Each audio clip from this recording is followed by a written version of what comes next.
বসন্ত নয়, আমার দরজায় প্রথম কড়া নেড়েছিল অবহেলা।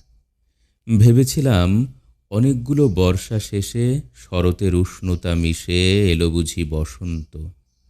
দরজা খুলে দেখি আমাকে ভালোবেসে এসেছে অবহেলা।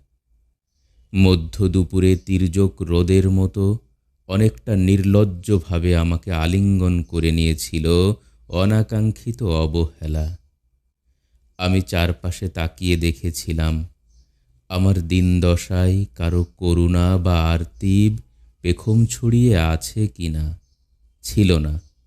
বৃষ্টিহীন জনপদে খড়খড়ে রোদ যেমন দস্যুর মতো অদমনীয়, তেমনি অবহেলাও আমাকে আগলে রেখেছিল নির্মোহ নিঃসংকোচিত।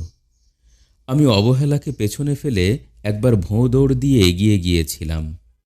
তখন দেখি আমার সামনে কলহাস্যে দাঁড়িয়েছে উপেক্ষা। উপেক্ষার সঙ্গেও একবার কানামাছি খেলে এগিয়ে গিয়েছিলাম তোমাদের কোলাহল মুখর আনন্দ সভায়। কি মিলেছিল? ঠোঁট উল্টানো ভৎসনা আর অভিশপ্ত অনুরার মতো একতাল অবজ্ঞা।